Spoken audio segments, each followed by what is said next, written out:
The faster you reply, the less impatiently they'll be waiting for you. Read that again. Because somewhere in that sentence is a truth most people spend years learning the hard way. You were always there, always available, always quick, always ready. And at some point, without anyone announcing it, something shifted. The energy changed. The effort on their end decreased. The appreciation quietly disappeared. And you were left wondering what you did wrong. You did not do anything wrong. That is the first thing this video is going to make clear. You were not too much. You were not annoying. You were not clingy. You were simply misunderstanding what creates value in the minds of other people. Not because you are naive, but because nobody teaches this. They teach you to be kind. They teach you to be loyal. They teach you to be available. They teach you that good relationships are built on showing up. And they are right. But they never explain the psychological threshold where your availability stops being seen as a gift and starts being treated as a given. That threshold is real. It is not a theory. It is one of the most consistent and uncomfortable patterns in human behavior. And once you understand it, you will never be confused in the same way again. Think about someone you know, not someone you dislike, someone you genuinely care about. Now think about the last time you were waiting for a message from them. Maybe they took a few hours to reply, maybe a full day, and you noticed it. You felt it. Something in you became slightly more attentive, slightly more aware. You found yourself checking your phone more often than usual. You replayed the last conversation in your head. You wondered if everything was fine. That quiet anxiety, that heightened awareness, that is attention, real attention. The kind that nobody manufactures on purpose but everyone feels. Now think about someone else. Someone who always replies within minutes. Someone who always picks up the phone. Someone who is always there, always present, always available. When did you last think about that person between conversations? This is not a question to make you feel guilty. It is a question to make you see a pattern. The mind does not treat scarcity and abundance the same way. What is always there gets filed into the background. What is uncertain stays in the foreground. This is not cruelty. It is not ingratitude. It is how the human brain allocates attention. And if you are someone who has spent your life being available, being responsive, being present for everyone around you, then at some point you became background. Not because you were not good enough, because you were too predictable. There is a concept in psychology called intermittent reinforcement. It is most often discussed in the context of manipulation and toxic relationships, but its mechanics go far deeper than that. When a reward is unpredictable, the brain becomes obsessed with it. When a reward is guaranteed, the brain stops producing the same response. This is not a flaw in the people who stopped appreciating you. This is how every human nervous system is wired. The brain is a pattern recognition machine. It is constantly sorting the world into predictable and unpredictable. What is predictable gets assigned less processing power. What is unpredictable gets more. Your constant availability became predictable. Your replies became guaranteed. Your presence became assumed. And slowly, without anyone making a decision, your value in the interaction became automatic. Not zero, but automatic, which is a quieter kind of zero. Jung talked about the persona, the mask we wear to fit into the social world. Most people build a persona of usefulness, of agreeableness, of availability. They wear that mask so long they forget it is a mask. And everyone around them stops seeing a person. They see a function that is simply expected to work. Here is where this becomes more than just a social observation. Because the problem is not just that people stopped appreciating you. The deeper problem is what that disappearance does to you over time. You start trying harder. You reply even faster. You make yourself even more available. You think, maybe if I give more, I will get more back. But you have just accelerated the very mechanism that was already erasing you. More availability, more predictability, more automaticity, and less perceived value. This is the loop most people never see until they are deep inside it. And by then, they have already trained the people around them to expect everything while giving very little. This is not about becoming cold. This is not about manipulation. This is about understanding the psychology of attention, effort, and value. And understanding that what you give without limit gets treated as limitless. Point 1. Your constant presence removed the experience of missing you. There is a particular feeling that makes people reach out. It is not boredom. It is not habit. It is absence. The feeling that something is not there that used to be. When you are always available, that feeling never develops. There is no space for it to grow. The person never has to wonder about you. They never have to sit with the feeling of wanting to hear from you, because you are already there, before the feeling has time to register. Missing someone is not a painful thing to manufacture. It is a natural consequence of someone not being constantly in your space. And it is one of the most powerful forms of emotional connection. When someone misses you, they remember you between moments. They think about you when you are not there. They feel the difference your presence makes. But if you are always there, there is no difference to feel. There is no contrast, no before and after, no absence. Just a permanent presence that the mind stops noticing. This is why the people who pulled away from you became more interesting. Not because they were better people, but because your mind had to work for them. You cannot manufacture this with games or manipulation. But you can understand that protecting your time and your energy is not selfishness. It is what preserves your meaning in someone else's life. Point 2. Your quick replies communicated that you had nothing more important. This is uncomfortable to hear, but it is one of the most psychologically honest things in this video. Every time you replied within seconds, you sent a signal. Not intentionally, not cruelly, but clearly. The signal was, you are my priority right now. Which sounds kind, which sounds loving, which sounds like exactly what a good friend or partner should be. But the subconscious mind does not receive it as kindness. It receives it as hierarchy. If you are always immediately available for one person, they understand, not consciously but instinctively, that they sit at the top of your attention. And what sits at the top of your attention begins to feel like a responsibility rather than a pleasure. People do not want to feel like they are always your priority. They want to feel like you have a life, a world, a depth of your own. And that being chosen by you means something precisely because you have other choices. The moment your availability becomes automatic, being chosen by you means nothing, because you were already there, before they even asked. Point 3. Guaranteed access removed the experience of earning you. There is something that happens when people have to try. Not a lot. Not an obstacle course. Just enough friction to register. When someone has to make an effort to reach you, hold your attention, or earn a deeper part of your time, that effort creates investment. And investment creates attachment. This is not a strategy. This is economics. What costs nothing is valued accordingly.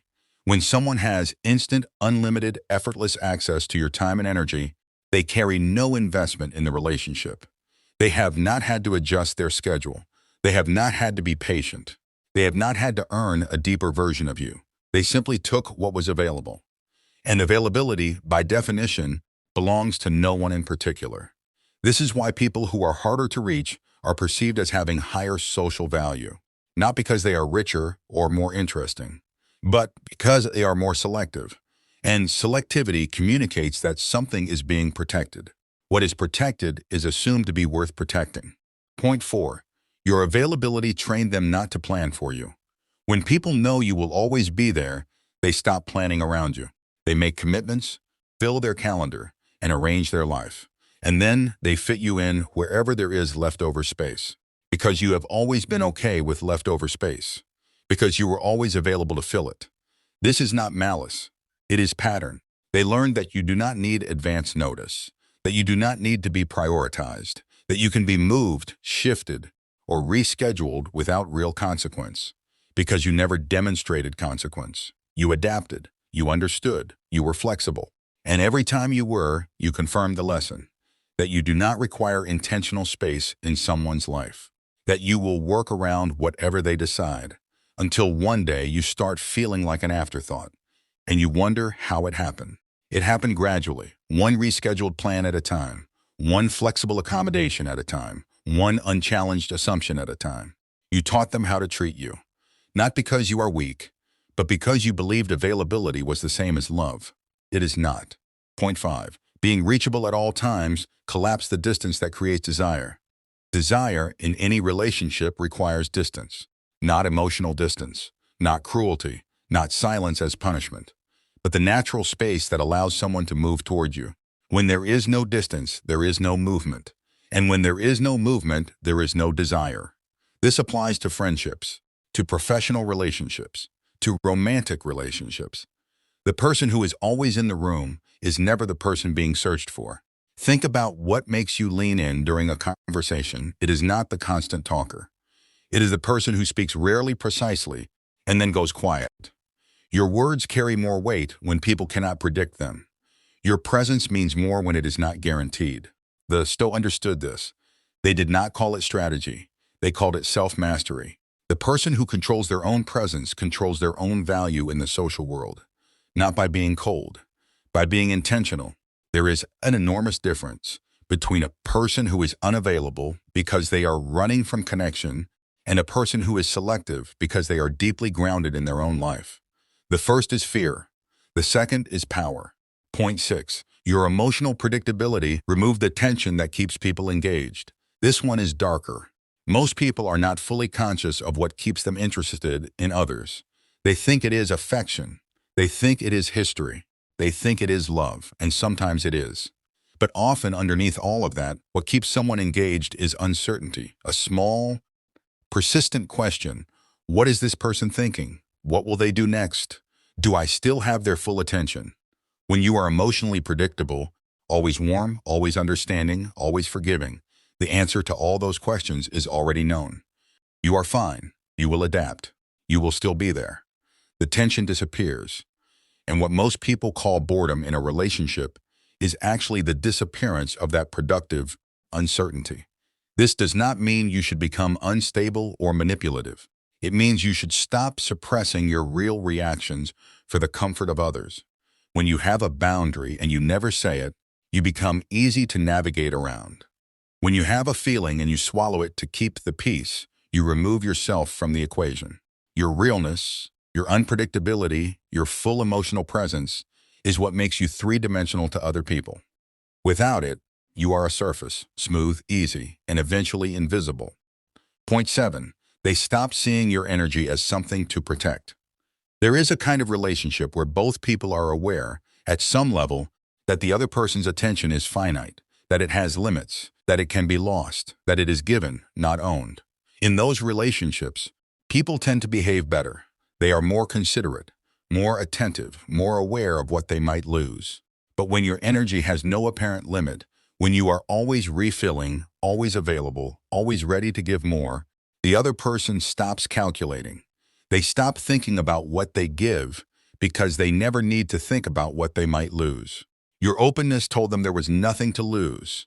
This is one of the most exhausting positions to be in because you are giving everything, and they are not giving less because they are bad people. They are giving less because you removed the natural mechanism that would have made them give more. Scarcity creates care. Scarcity does not mean cruelty. It means that what is genuinely rare is genuinely protected. When you protect your time and energy, you are not being cold. You are asking to be treated as something finite and therefore valuable. The cost. Here is what nobody wants to tell you. Understanding all of this does not make it painless to change. When you begin to slow down, when you begin to protect your time, when you start responding less immediately, when you stop being available at all hours, some people will not like it. They will feel the shift, and they will not always respond well. Some will call you distant. Some will say you have changed. Some will pull back in return. Some will simply disappear, and that will hurt. Not because those people were bad, but because the relationship was built on a version of you that no longer exists. A version that was always available, always accommodating, always ready to dissolve your own needs for their comfort. When that version changes, the contract changes. And some relationships only ever existed under those terms. That is not a comfortable truth. It is a necessary one. You will lose some things. Some connections that felt real will reveal themselves as transactional. Some warmth will turn out to have been directed at your usefulness rather than at you. And you will have to sit with that, without rushing to explain yourself, without retreating to your old pattern to avoid the discomfort. Nietzsche wrote that the person becoming who they truly are must first pass through a kind of destruction. Not dramatic destruction, quiet destruction, the dismantling of the version of you that was built around what other people needed from you, and the construction in its place of something more true. That process is lonely. Do not let anyone convince you it is not. Some nights you will wonder if the old way was easier. It was. Easier is not the same as better. What happens when you reclaim your space? And yet, something begins to shift. When you stop flooding every silence with your presence. When you stop filling every emotional gap with your availability.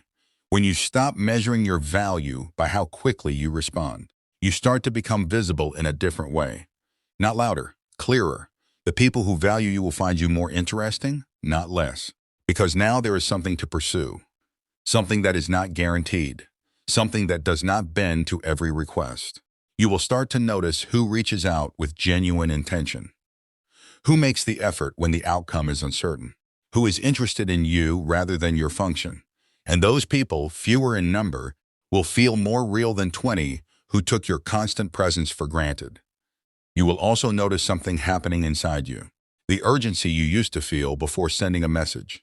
The anxiety about whether you responded fast enough. The relief when someone replied, as if their response confirmed your worth. That begins to quiet. Because your worth is no longer tied to their speed of reply. The Stoics called this internal sovereignty. Not indifference, not detachment. The deep freedom that comes from not needing external confirmation to feel whole. You will become slower to react. Not because you are cold, because you are no longer afraid of the silence. You will become more selective with your energy. Not because you are arrogant, because you have started to understand what your attention is actually worth. You will speak less, and when you speak, people will listen differently. Not because you said anything louder, because quiet had been so rare from you that people started paying attention to it. You were taught that love is measured in availability, that a good friend is always there, that a good partner is always reachable, that your value comes from how much you give, and you believed it, and you gave everything. And somewhere along the way, everything became expected. You were not rejected because you gave too much. You were taken for granted because you never showed them what it would feel like to have less.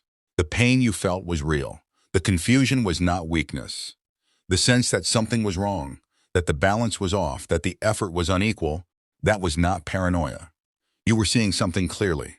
You were watching the mechanism at work, and you did not yet have the language to describe what you were watching. Now you do. And with that language comes a choice. Not the choice to become someone different, the choice to become more fully yourself. To take up space without apologizing for it. To be present without being permanent. To give without surrendering. To be someone who can be reached, but not someone who can always be counted on to erase themselves for the comfort of others. You were never the problem. You simply did not yet understand that your presence has weight, that your attention is a resource, that the most powerful thing you can do in any relationship is not to give more. It is to let them feel the full weight of what it means when you are not there.